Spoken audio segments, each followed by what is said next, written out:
Well, tell me about your involvement with the Jewish community. Oh, wow. That goes way back.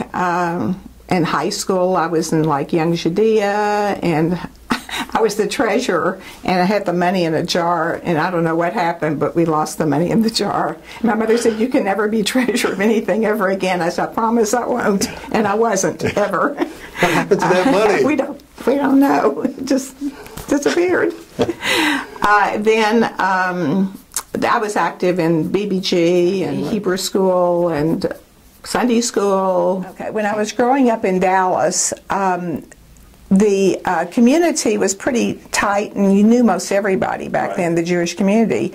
And part of that was because we had what was called the United Hebrew Schools of Dallas. And rather than different congregations having their own they had the religious schools on Sunday, but the Hebrew school we went 4 afternoons a week. My grandkids complained about 1 or 2. Right. So anyway, we went 4 afternoons a week, and we were with everybody there was only 3 congregations then, an Orthodox, a Conservative, and a Reform at that time. And we got to know each other. And then, because of BBYO, AZA and BBG, we also mingled pretty well. Right. And the only thing that was sort of really interesting was, to me, and I've always remembered, was when I was 15, my family joined the Columbian Club, which was the Jewish country club that had always been in Lakewood and really only for Reformed Jews up to that point. And they built a big new place in Carrollton with a big golf course, swimming pool, tennis, and all that. They needed more members, so they decided to relax who could get in. So my father and his golfing buddies, who had been using public golf courses, thought, well, this is nice, we'll join. Nobody had swimming pools either. We'll join the country club. So we did, and then they had a little social group for the teenagers. And so I had a cousin who also belonged. We went, and we met these people we'd never seen before. We'd never come across this group of people. And so we said, why have we never met you? You know, well, their parents would not let them be in BBYO because they thought it was too Zionistic and too religious. They were very, very Reform. And so I met this whole nother, not big, but a whole nother group of people that I never knew before because we joined the Columbian Club. So by then I think I knew pretty much everyone in the town. And then in college I was chair of the UJA campaign at Tulane and president of Hillel and STT sorority. So I was pretty busy there too. Yeah. All right, now what about later in life now? Or later in life. Well, then, okay, when I came back, I immediately got involved in the Jewish Federation. Mm-hmm. I was on the board of the Jewish Family Service and on the adoption committee at one time. And I've been on a national board I was Hillel local and regional and national Hillel board at one time. And the national CJF, which was the Council of Jewish Federations, which is now no longer called that. For Federation, for the women's division. I was the women's campaign chair in Dallas for 2 years and got to go to Israel 2 summers with the national tour, which was wonderful. Now, out of all of these different organizations you work for, which was the most fulfilling for you? That's really a hard question. And I've been on the synagogue board. Which synagogue? The Shearith Israel. Okay. Where my father was president and where we got married, and all 3 kids got married, and all my grandchildren so far have gotten bat mitzvahed, and we've had the brisses there for the new ones, and I had my own b'nai mitzvah about 1 year and 2 years ago. Good for you. Yeah, finally. Well, I wanted to do it when I was in Hebrew school days, way back, but I would have been the 3rd girl in Dallas, and my parents said, you don't need to do it. Yeah. And I was really sort of upset because I knew as much as the boys, so it took me all the years after that to finally get to class and do it. Well, working on the adoption committee at the Jewish Family Services, did it give you a better appreciation? Oh, well, it was so much harder by then than, you know, by the time I was on the committee was after I had all my kids, and so it was really so much more difficult to find babies for people and the cost. And they finally ultimately don't have that program anymore. It was just too difficult. Marilyn, 1941, born in Dallas. Yes. Let's go back. What do you remember when you were a little girl? From Dallas, I don't remember much because I was 6 months old. We moved to Brownwood, Texas for my father to work for his brother in a jewelry store there, and we stayed until I was almost 7. So my earliest memories are not of Dallas, although we did visit to my grandparents who lived here. Like when I got my tonsils out, I had to come to Dallas and stay a few days. We came in occasionally, but my real memories of Dallas start when I was almost 7, when we came back permanently to live here. So you had moved to Brownwood when you were 6 months old. 6 months old, and then you came back when you were 7. And almost 7, yeah. And you came back for Dad's business? Well, actually, we came back because by then I had 2 siblings, 2 brothers, and my parents wanted, there was no Jewish family life in Brownwood, Texas. I think there were 5 families. So they wanted us to have a Jewish education and life, and so he gave up that job and came and started a new business in Dallas so that we could move. And ultimately that became very successful. Right. It was a struggle for a while. What business was it? Sterling Jewelers. Sterling Jewelers. Okay. So do you remember when you were a little kid, do you remember, your dad working and talking about starting a business?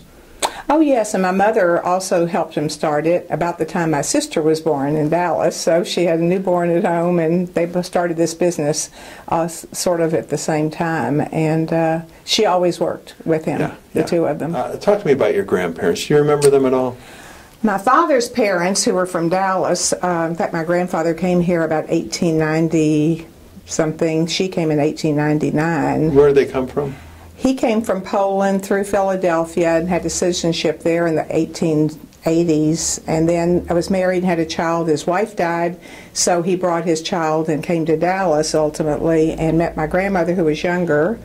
And she came through through Galveston, but not the big migration you hear about. Hers was before that. We've researched it. Right. She came from Poland also. And they married and had 9 more children, of which my father was the youngest. So they raised all these children in South Dallas, where the Jewish community lived at that time. So I have very vague memories of them. In fact, when we moved back, my grandfather had died while we lived in Brownwood, and my grandmother died a few months after we moved back to Dallas. So I only remember her coming to see our house once. Right. She was very kosher. She would only have a glass of water in our house. And so that's my only memories. My mother's parents were from Kansas City. They also came from Poland. And my mother came to Dallas to work for a relative in 1939. End of 39, I guess. And met my father, and they got married in 1940, and I was born in 1941. So then my mother's family, after the business took off, started all moving to Dallas. My mother's brother and sister, who are still living here, and my grandparents who passed away. So I knew them much better because they've got a house a few blocks away from us in University Park, and we would go and spend the night. And so they lived much longer. In fact, my grandfather died the year I was married in '63. A few months later, and she lived past my mother, who's been gone 25 years. So my grandmother died at 99. At Golden Acres, so them I knew much better because they lived a lot longer. Now, do you remember what your grandfathers did for a living? My father's father was a fruit peddler and ice. They had ice on a cart. He's the Iceman. That's what he did. Fruit and ice, I think, from what I'm told. She, of course, mothers were all stay-at-home back then. She had 10 children, well 9, he had the other one, who was actually so much older. She was married before my father was even born, the half-sister. Right. So the other grandfather had been in the dry goods business and bought lots and had sales, and then that ultimately had a little store on Deep Elm in Dallas where they worked for a few years.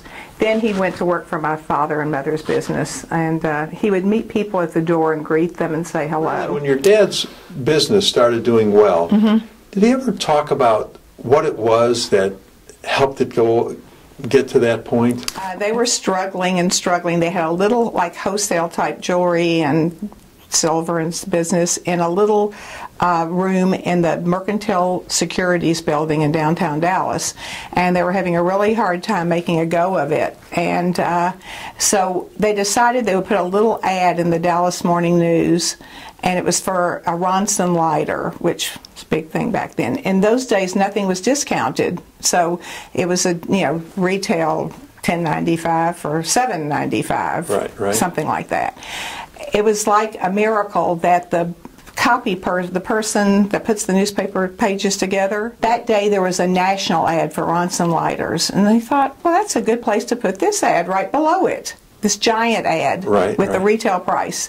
And then this little price come to Sterling. It was that time, it's called Sterling Wholesale Jewelers. Right. And so they didn't know about this, how it come out. My mother tells the stories. They came to work that morning, get off the elevator, and there's all these people in the hallway. They can't even get to open up the place.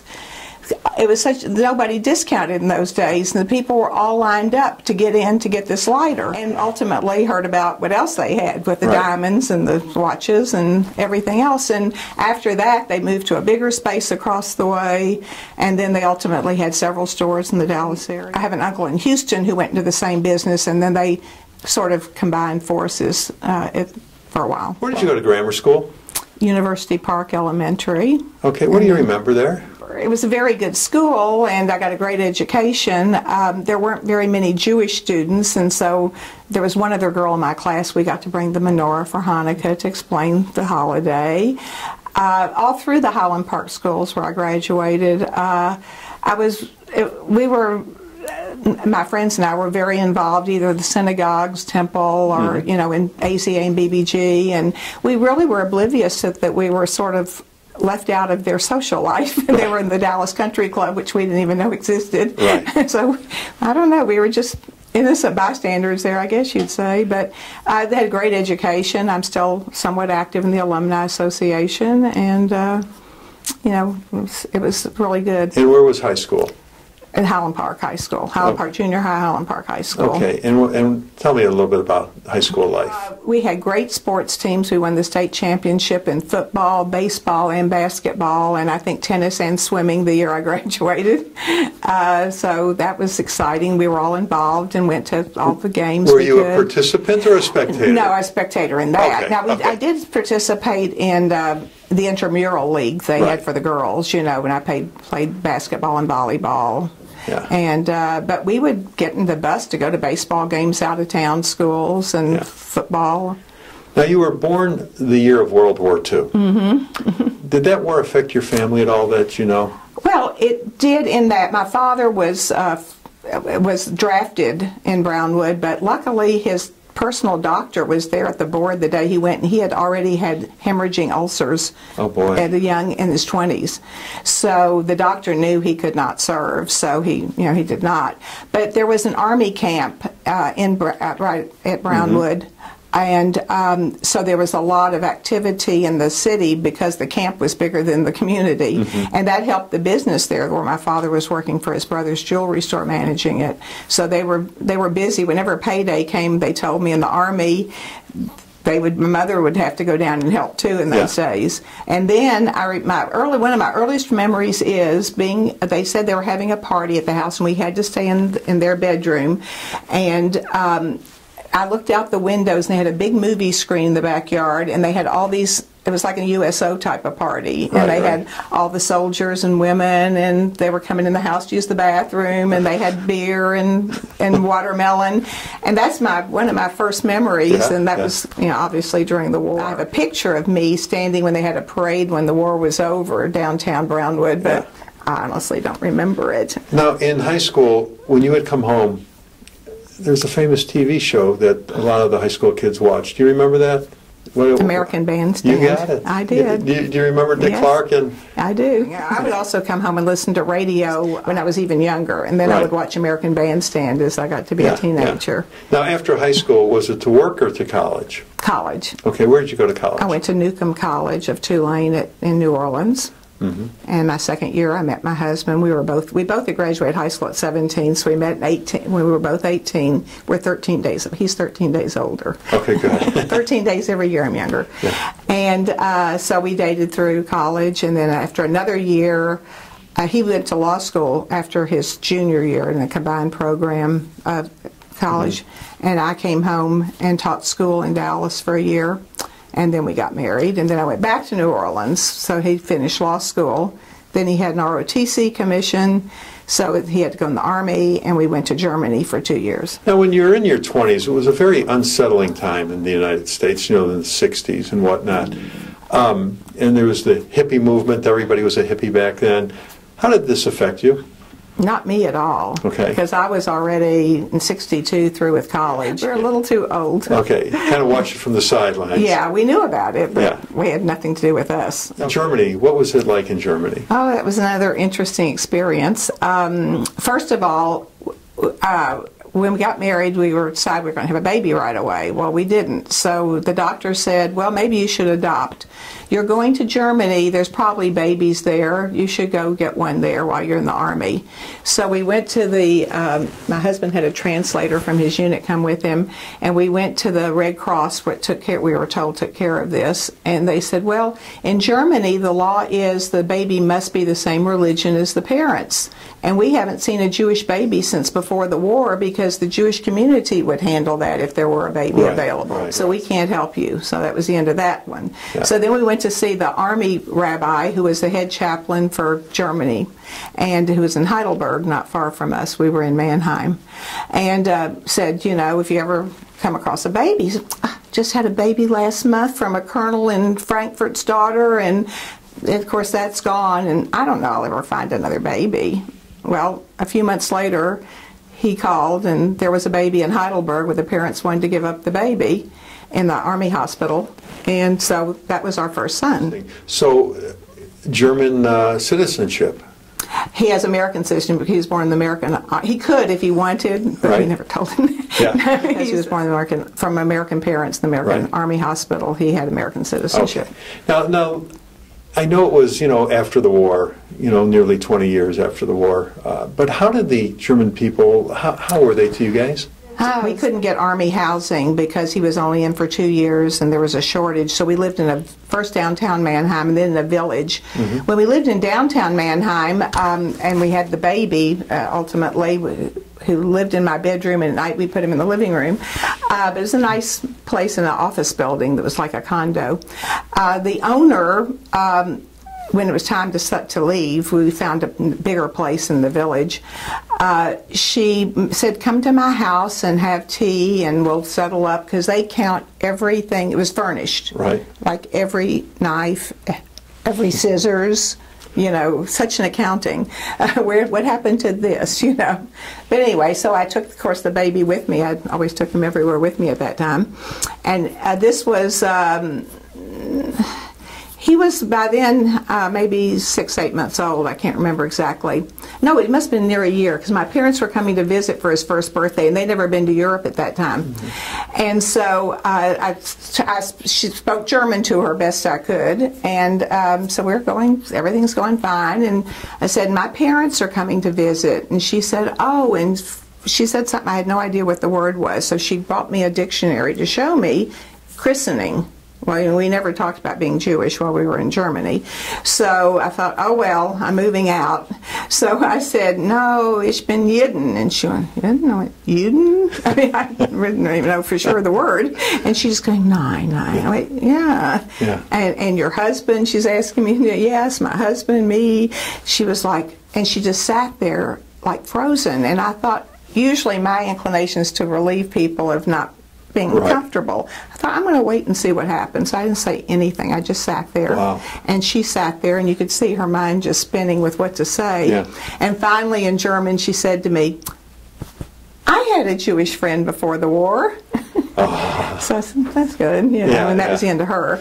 Then the other really interesting, a couple more things. One is I had a maid to come once a week, a Putzfrau, and I would stay there when she was there to talk to her so I could practice my German. And we just talk about different things. And one day the bells were ringing in the village for the church. And she said, the English is your church. And I just acted like I didn't understand her. Yeah. And finally she said it so many times I had to acknowledge I knew what she was saying. I said, no, what church? And so, ich bin Juden. And she said, oh, she never came back. Then we had the third thing that happened is in this village we had an American officer next door living in a family with the German family on a different floor, and they made friends with these people, and they would invite them down to the basement at night sometimes to watch TV and have a beer. And so they were there late one night. And American television, if people are old enough to remember, it used to go off, and there'd be this test pattern, and they'd sing the national anthem. Right. Well, they did that in Germany in 1960. This is 1966 already, I guess.